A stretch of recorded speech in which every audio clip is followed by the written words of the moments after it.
we'll talk about human rights abroad.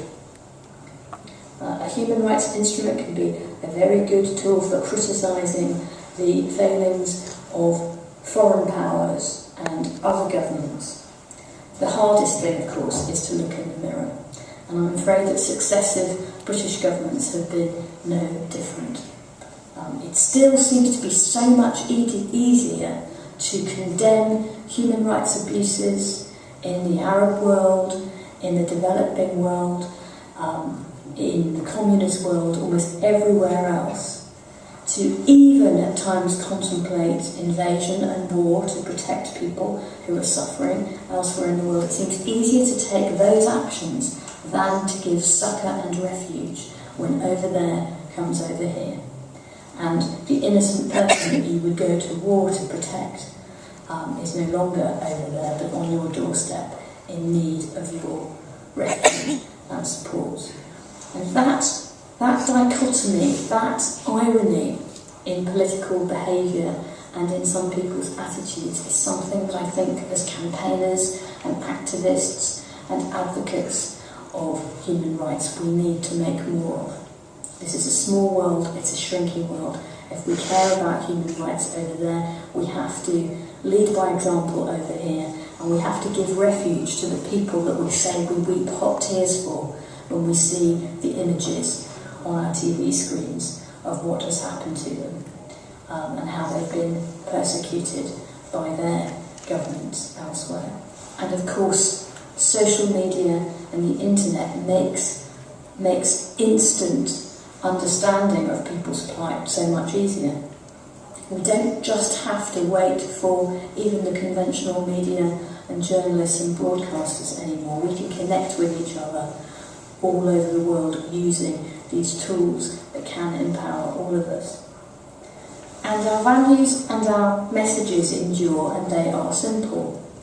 And it's been my experience that just as it's easy in a time of fear, whether it's fear of depression economically or fear of terrorism or crime, just as it's easy to whip up hysteria and xenophobia, it is also possible to reach out to people's logic and to people's humanity. Of course we all love our own families and our own children, and we all love our own human rights and find other people's a little bit more expensive, but we are empathetic creatures as human beings. We have emotion and reason that can both be harnessed by brave politicians and by committed campaigners to get that message across. I think the biggest challenge that we face in Britain today is the existential threat to the Human Rights Act.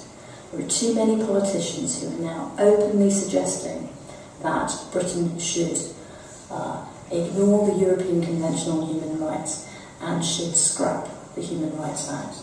And this is something that all people who care about human rights for everybody, as well as for the most vulnerable, and that is in particular refugees and migrants and children, this is something that we should all rally together around. Let's just remember that the Human Rights Act is the one means by which anyone in Britain, national or foreign national, can hold the powerful to account.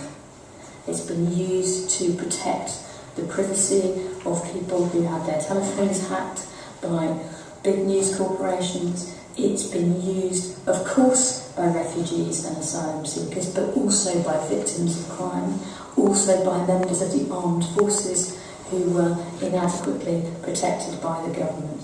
Ultimately, the Human Rights Act is the tool by which the vulnerable can hold the powerful to account in Britain. And ironically, the effect of scrapping it tomorrow wouldn't just mean that people had less protection in detention, on the street, in the courtroom, in the classroom and elsewhere. It would mean that human rights challenges would all have to go to the European Court of Human Rights in Strasbourg. So it's a rather Eurosceptic own goal and completely illogical to talk about scrapping the Human Rights Act, and that would effectively mean ceding more important decisions away from British courts to the court in Strasbourg. That isn't good for people's sense of sovereignty and empowerment, but it isn't good for the speed and effectiveness of protection that vulnerable people need.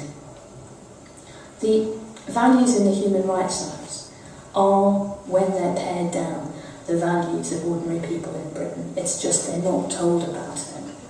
This is really, I think, the most important message of all.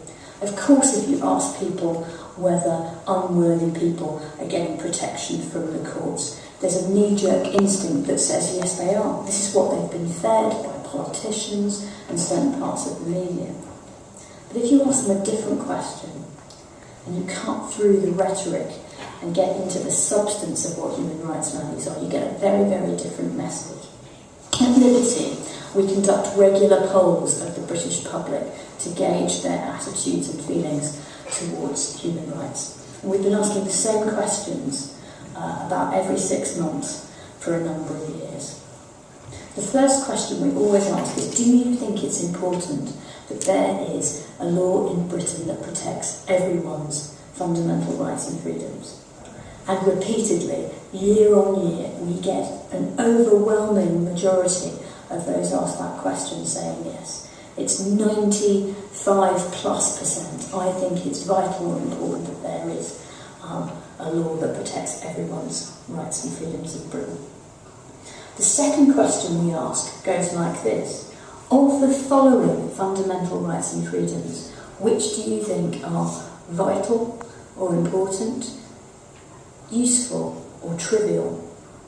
And we go through the various key components of the Human Rights Act.